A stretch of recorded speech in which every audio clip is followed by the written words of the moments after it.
പിതാവിന്റെയും പുത്രന്റെയും പരിശുദ്ധാത്മാവിന്റെയും നാമത്തിൽ ആമേൻ. കർത്താവേ, നിന്റെ വിശുദ്ധ പൗരോഹിത്യത്തെ മഹത്വപ്പെടുത്തണമേ. കർത്താവെ, സഭയിലുള്ള സാന്നിധ്യം പ്രകടമാക്കണമേ. 40 വർഷം ഞാൻ അർപ്പിച്ച കൃപാനയുടെ യോഗ്യതയാൽ കൃപാസ്ഥാനത്താറെ ജീവനോടെ പ്രത്യക്ഷപ്പെട്ട പരിശുദ്ധ അമ്മയുടെ മാധ്യസ്ഥത്തിലെ ഞാൻ മക്കളെ ആശീർവദിക്കുന്നു. ആകാശവും ഭൂമിയും സൃഷ്ടിച്ചവനെ, ആകാശത്തിൻ്റെയും ഭൂമിയുടെയും ഭാവമാറ്റങ്ങളെ അതിൻ്റെ വ്യതിചലങ്ങളെ നിയന്ത്രിക്കുകയും കഴുത്തു പോന്നവനെ, കടലിനെ ശാസിച്ചുകൊണ്ട് കാറ്റിനോട് അടങ്ങാൻ കൽപ്പിച്ചവനെ, നിൻ്റെ നാമത്തിൽ ഞങ്ങൾ പ്രാർത്ഥിക്കുന്നു. കർത്താവെ, അവിചാരിതവും ആകസ്മികമായ അപകടങ്ങൾ, തൊഴിലുമായി ബന്ധപ്പെട്ട് വരുന്ന അപകടങ്ങൾ, അതെന്നെല്ലാം അങ്ങയുടെ മക്കളെ അങ്ങ് പരിപൂർണമായി സംരക്ഷിക്കണമെന്ന് യേശുനാമത്തിൽ പ്രാർത്ഥിക്കുന്നു. കർത്താവ്, അന്ധന് കാഴ്ച നൽകിയവനെ, ചെകിടിന് കേട് നൽകിയവനെ, ഊമന് സംഭാഷണ ശക്തി നൽകിയവനെ, മഹോരോഗ്യപ്പെടുത്തിയവനെ, തളർവാരോഗ്യപ്പെടുത്തിയവനെ, മരിച്ചവനെ ഉയർപ്പിച്ചവനെ, കർത്താവെ, നിൻ്റെ തിരുനാമം സ്തുതി പറയുന്നു.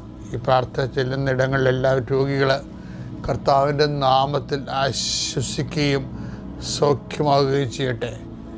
കർത്താവെ, സമാധാനമില്ലാത്ത കുടുംബങ്ങൾ, ഭാര്യ ഭർത്താക്കന്മാർ, അകന്ന് താമസിക്കുന്നവർ, കർത്താവെ, പരസ്പര സ്നേഹമില്ലാതെ കഴിയുന്നവർ, ജീവിതം തന്നെ ഭാരമായി തോന്നുന്നവർ, മനസ്സിന് നിരാശ ജീവിക്കുന്നവർ, തൊഴിൽഭാരമില്ലാത്തവർ, തൊഴിൽഭാരത്തോടെ ജീവിക്കുന്നവർ, കർത്താവെ, ഓരോരോ കാര്യങ്ങൾക്ക് വേണ്ടി ആ ലക്ഷ്യം നേടാൻ വേണ്ടി രാത്രിയും പകലും പ്രാർത്ഥിച്ചും ഉടമ്പടി ചെയ്തും ഉടമ്പടി കാര്യങ്ങൾ നിർവഹിച്ചുമൊക്കെ ജീവിച്ചു പോകുന്നവർ, കർത്താവെ, അവരെല്ലാം ആശീർവദിക്കണം പ്രാർത്ഥിക്കുന്നു. എൻ്റെ കർത്താവിൻ്റെ ഉന്നതമായ നാമത്തിൽ, സഭയുടെ അധികാരത്തിൽ, കുരിശിൻ്റെ അടയാളത്തിൽ യാത്രക്കാരെ ആശീർവദിക്കുന്നു, ഇൻ്റർവ്യൂ ഉള്ളവരെ ആശീർവദിക്കുന്നു, പരീക്ഷക്കാരെ ആശീർവദിക്കുന്നു, പരീക്ഷ റിസൾട്ട് പ്രതീക്ഷിക്കുന്നവരെ ആശീർവദിക്കുന്നു. ഉന്നതമായ റിസൾട്ടിനാൽ കർത്താവ് നിന്നെ ആശീർവദിക്കട്ടെ, നിന്നെ അനുഗ്രഹിക്കട്ടെ. ഉപരി പഠനത്തിനും ഉപരി ജോലിക്കും ഉപരി യാത്രയ്ക്കും വേണ്ടിയുള്ള എല്ലാ അനുഗ്രഹങ്ങളും കർത്താവ് നിന്നിൽ വർഷിക്കട്ടെ. നിത്യം പിതാവും പുത്രനും പരിശുദ്ധാത്മാവായ സർവീശ്വര എന്നേക്കും ആമേൻ. അമ്മേ പരിശുദ്ധ അമ്മേ, അമ്മേ പരിശുദ്ധ ദൈവമാതാവേ, കൃപാസനത്തിലൂടെ ഞങ്ങൾക്കും ഞങ്ങളുടെ ദേശത്തിനും അമ്മ മധ്യസ്ഥം തേടി തന്ന എല്ലാ അനുഗ്രഹങ്ങൾക്കും കൃപകൾക്കും ഞങ്ങളിപ്പോൾ ഹൃദയം നിറഞ്ഞ നന്ദി പറയുന്നു. അമ്മേ പരിശുദ്ധമ്മേ, ദൈവമാതാവേ, 2004 ഡിസംബർ 7 ഉച്ചകഴിഞ്ഞ് 2:30 കൃപാസനത്തിൽ സംഭവിച്ച അമ്മയുടെ പ്രത്യക്ഷപ്പെടലിനെക്കുറിച്ച് തിരുസഭയ്ക്ക് സമർപ്പിച്ചിരിക്കുന്ന പഠനരേഖകളുടെ മേൽ സഭാത്മകമായ പഠനം ആരംഭിക്കുവാൻ ഞങ്ങൾ പ്രാർത്ഥിക്കുന്നു. അമ്മേ പരിശുദ്ധമേ, ഭൂസ്വർലോകങ്ങളുടെ രാജ്ഞിയായ അങ്ങേയ്ക്ക് ഭൗമസംരക്ഷണത്തിനായി പ്രപഞ്ചപ്രകൃതിയെ തന്നെ തിരുസഭ പ്രതിഷ്ഠിക്കുവാൻ ഈ പ്രത്യക്ഷീകരണം വഴി ഇടയാക്കണമേ. പരിശുദ്ധമേ, ജപമാല മാതാവേ, സകല കൃപാസനം പ്രാർത്ഥനയോടും ചേർത്ത് ഞങ്ങളിപ്പോൾ പ്രാർത്ഥിക്കുന്ന ഈ കുടുംബത്തിന്റെ പ്രത്യേക നിയോഗം പറ മക്കളെ.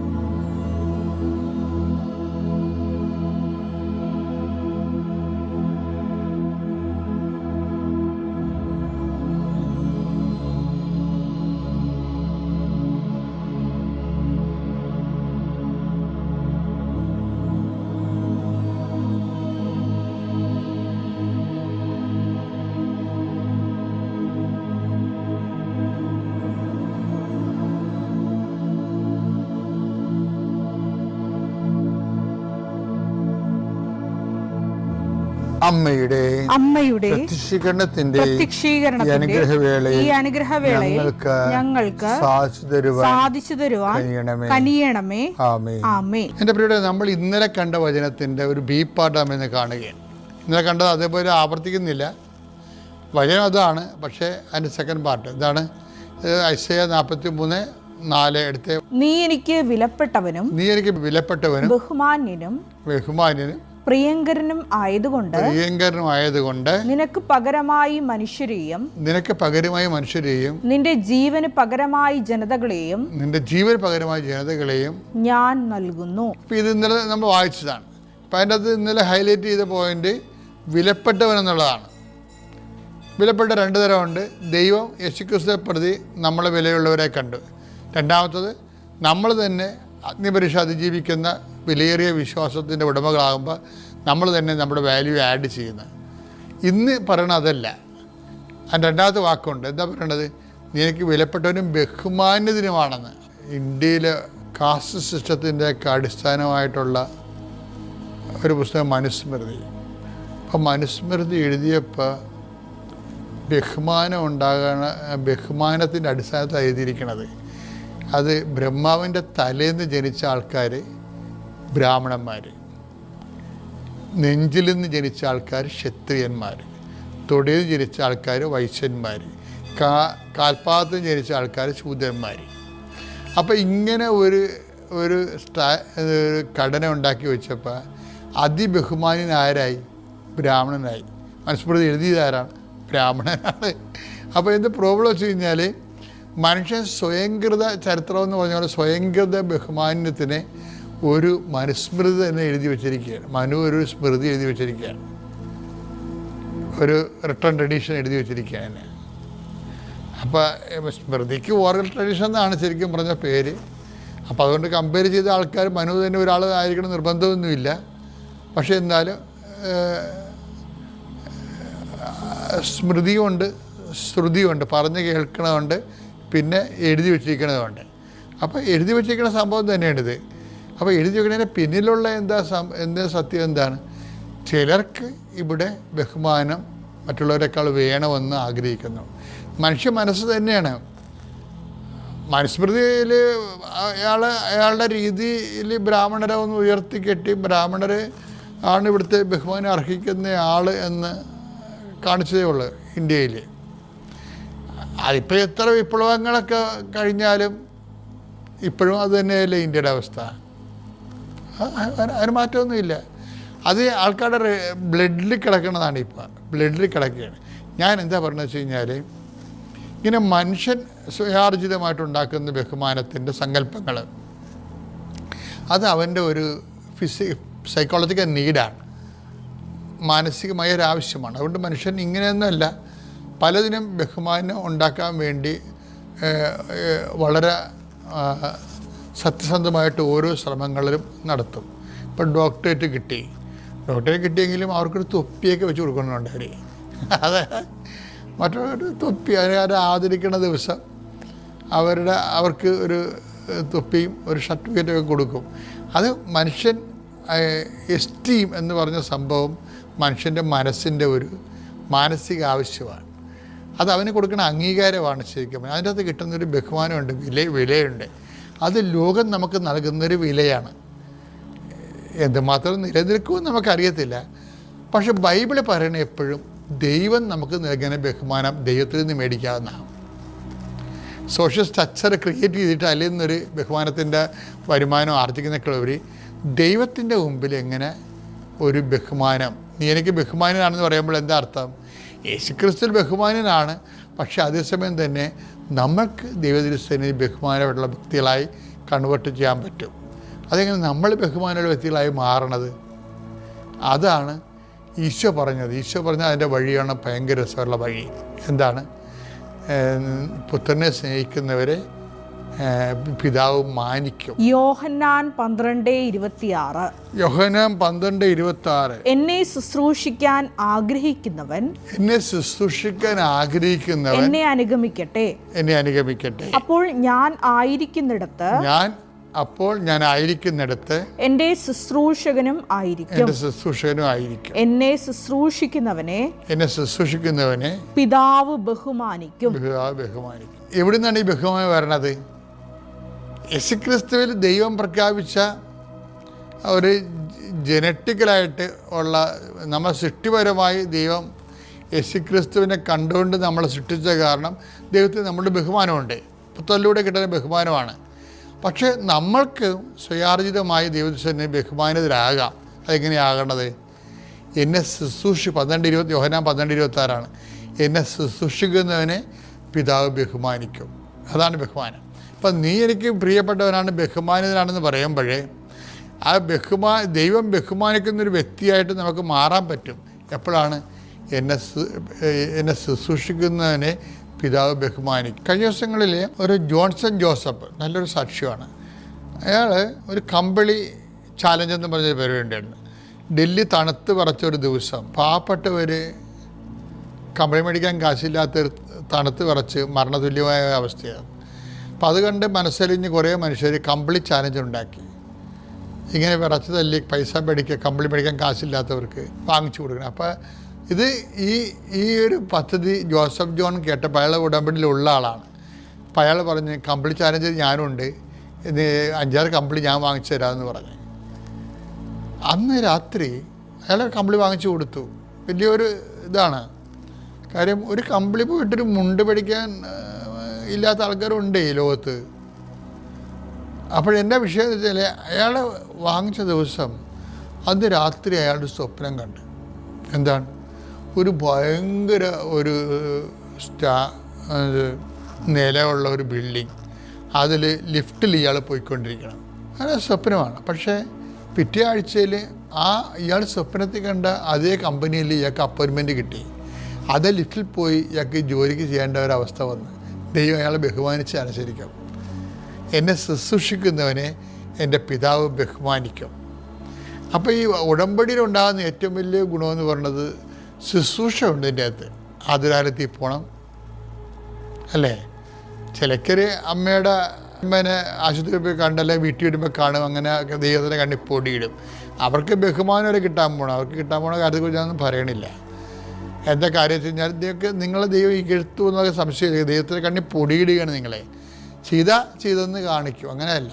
ഈ മനുഷ്യൻ ഒരു ബന്ധവും സ്വന്തവും അല്ലാത്ത വിളച്ച തല്ലി എവിടെയോ മരണത്തോട് മല്ലിടുന്നൊരു മനുഷ്യർക്ക് വേണ്ടി അയാൾ ഇവിടെ അറിയത്ത് പോലും ഇല്ല. അവരുടെ ഏജൻസിക്ക് അതിന് വേണ്ടി വർക്ക് ചെയ്യുന്നവർക്ക് പണം കൊടുക്കാനാണ്. ദൈവത്തെ അയാൾ ബഹുമാനിച്ചു ശുശ്രൂഷയിലൂടെ. അപ്പം ദൈവം അയാളെ ബഹുമാനിക്കുകയാണ്. ദൈവം ബഹുമാനിച്ചാൽ നമ്മൾ ബഹുമാനിക്കണ പോലൊന്നുമല്ല. 6 കമ്പിളിപ്പുറപ്പൊന്നുമല്ല. ഒരു 6 ലക്ഷം കമ്പിളിപ്പുറപ്പിൻ്റെ ശമ്പളമായിട്ടാണ് അയാൾ അപ്പോയിൻ്റ് ചെയ്യണത്. അതാണ് വിഷയം. നിങ്ങൾക്ക് ആ സാക്ഷ്യം കേൾക്കാം. അപ്പം ദൈവത്തിൽ നിന്ന് ശുശ്രൂഷ എന്ന് പറയണത് ഈ ഐസിയായിൽ പറഞ്ഞതുപോലെ നീ എനിക്ക് ബഹുമാനിതനാണ്. കാര്യം നമുക്ക് തന്നെ ദൈവത്തിരുസേനയിൽ ബഹുമാനിയുള്ള വ്യക്തികളായിട്ട് ശുശ്രൂഷ ചെയ്ത് വളരാൻ പറ്റും. അപ്പോൾ നിങ്ങളുടെ ശുശ്രൂഷ ദൈവത്തെ ബഹുമാനിക്കുകയാണെന്നുള്ള കൂടി ഓർമ്മ ഉണ്ടാകണം. പിതാവിൻ്റെയും പുത്രൻ്റെയും പരിശുദ്ധാത്മനാമത്തിലാണ്. വിശ്വാസ പ്രമാണം. സർവശക്തനായ പിതാവും ആകാശത്തിൻ്റെയും ഭൂമിയുടെയും സൃഷ്ടാവുമായ ദൈവത്തിൽ ഞാൻ വിശ്വസിക്കുന്നു. അവിടുത്തെ ഏകപുത്രനും ഞങ്ങളുടെ കർത്താവുമായ ഈശോ മിശിഹായിലും ഞാൻ വിശ്വസിക്കുന്നു.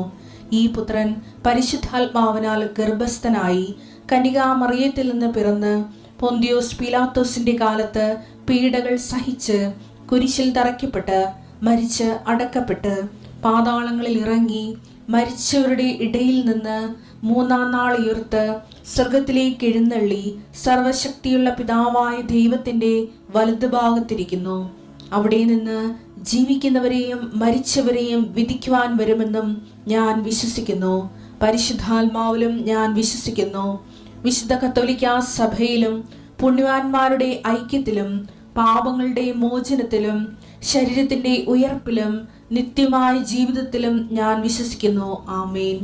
സുഖസ്ഥനായ ഞങ്ങളുടെ പിതാവേ, അങ്ങയുടെ നാമം പൂജിതമാകണമേ. അങ്ങയുടെ രാജ്യം വരണമേ. അങ്ങയുടെ തിരുമനസ് സ്വർഗത്തിലെ പോലെ ഭൂമിയിലും ആകണമേ. അന്നു വേണ്ടുന്ന ആഹാരം ഇന്ന് ഞങ്ങൾക്ക് തരണമേ. ഞങ്ങളോട് തെറ്റ് ചെയ്യുന്നവരോട് ഞങ്ങൾ ക്ഷമിക്കുന്നത് പോലെ ഞങ്ങളുടെ തെറ്റുകൾ ഞങ്ങളോടും ക്ഷമിക്കണമേ. ഞങ്ങളെ പ്രലോഭനത്തിൽ ഉൾപ്പെടുത്തരുതേ, തിന്മയിൽ ഞങ്ങൾ രക്ഷിക്കണമേ. ആമേൻ. നന്മ നിറഞ്ഞ മറിയമേ സ്വസ്തി. കർത്താവ് അങ്ങയുടെ കൂടെ സ്ത്രീകളിൽ അങ്ങ് അനുഗ്രഹിക്കപ്പെട്ടവളാകുന്നു. അങ്ങയുടെ ഉദരത്തിൻ ഫലമായി ഈശോ അനുഗ്രഹിക്കപ്പെട്ടവനാകുന്നു. പരിശുദ്ധ മറിയമേ, തമ്പുരാന്റെ അമ്മേ, പാപികളായ ഞങ്ങൾക്ക് വേണ്ടി ഇപ്പോഴും ഞങ്ങളുടെ മരണസമയത്തും തമ്പുരാനോട് അപേക്ഷിക്കണമേ. ആമേൻ. എനിക്ക് പല സിറ്റുവേഷൻസ് ഉണ്ടായിട്ടുണ്ട്. പെയിൻ, ഈ ഇലക്ട്രോണിക്സ് ആൻഡ് കമ്മ്യൂണിക്കേഷൻ ഒരു പ്രശ്നമായിട്ട് ബന്ധപ്പെട്ട്.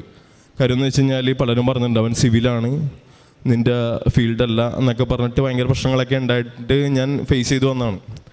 പക്ഷേ എന്നെ അവിടെ മാതാവ്, നിങ്ങൾ ആലോചിക്കണം, MBA ഞാൻ 3rd സെമ്മ് ചെയ്യുന്ന ടൈമാണ്. MBA 3rd സെമ്മ് ചെയ്തുകൊണ്ടിരിക്കുന്ന സമയത്താണ് ഈ ഇൻ്റർവ്യൂ നടക്കുന്നത്. 3rd സെമ്മിൻ്റെ എക്സാം റിസൾട്ട് കൂടി വന്നിട്ടില്ലെന്ന് തോന്നുന്നു. ആ സമയത്താണ് എനിക്കിവിടെ PM ആയിട്ട് ജോലി കിട്ടുന്നത്. ഇത് കഴിഞ്ഞ് അറ്റ് എ ടൈം ഞാൻ ലാംഗ്വേജ് പഠിക്കുന്നുണ്ടായി, ജർമ്മൻ ലാംഗ്വേജ് പഠിക്കുന്നുണ്ട്. പിന്നെ MBAയുടെ എക്സാം, വർക്കിൻ്റെ ടെൻഷൻ, പിന്നെ നേരത്തെ വർക്ക് ചെയ്തിരുന്ന കമ്പനിയുടെ കൺസൾട്ടൻസി വർക്ക്, ഇതൊക്കെ ഞാൻ ചെയ്തിട്ടും എനിക്ക് മെൻ്റലി സ്ട്രെയിൻ കുറച്ച് വരുന്നുണ്ടെന്നല്ലാതെ അതെൻ്റെ സോളിലേക്ക് അല്ലെങ്കിൽ എൻ്റെ വേറൊരു മൈൻഡിലേക്ക് അത് എഫക്റ്റ് ഉണ്ടായില്ല. അതെങ്ങനെയാണെന്നുള്ളത് എനിക്ക് മാതാവിൻ്റെ കരം പിടിച്ചുകൊണ്ട് മാത്രമാണെന്ന് എനിക്ക് നല്ല ഉറപ്പുണ്ട്. കാര്യം പണ്ട് ഞാൻ എന്തെങ്കിലും ഒരു ചെറിയ വർക്ക് ചെയ്ത് കഴിഞ്ഞാൽ തന്നെ ഞാൻ ഭയങ്കരമായിട്ട് സ്ട്രെസ്സാവും, എനിക്ക് എന്താ ദേഷ്യവും, പിന്നെ മൈൻഡ് തന്നെ പോവും, അങ്ങനെയൊക്കെയാവും. പക്ഷേ ഇതിപ്പോൾ ഞാൻ 4 കാര്യങ്ങൾ, അത് വലിയ കാര്യങ്ങളൊക്കെ ചെയ്തിട്ട് പോലും ഞാൻ അറിയുന്നുണ്ടായില്ല. അങ്ങനെയാണ് മാതാവ് എന്നെ കൊണ്ടുപോയത്. ഓക്കെ, അത് കഴിഞ്ഞ് വർക്കിപ്പോൾ നാളെ വരുമ്പോൾ ഞാൻ ആ കമ്പനിയിൽ 1 ഇയർ ആവണാണ്. ഇപ്പോൾ അത് കഴിഞ്ഞ് അതിൻ്റെ ഇടയ്ക്ക് അപ്പോൾ ഈ വീട് വിൽക്കാനുള്ള പരിപാടി ഞാൻ നോക്കുന്നുണ്ട്, പക്ഷേ ഇത് നടക്കുന്നില്ല. അപ്പം അങ്ങനെ അച്ഛനോട് വെച്ചപ്പോൾ അച്ഛൻ കാശ് രൂപ നന്നായിരുന്നു, അത് വീട്ടിൽ വെച്ച് സ്ഥാപിക്കാൻ പറഞ്ഞ് സ്ഥാപിച്ച്.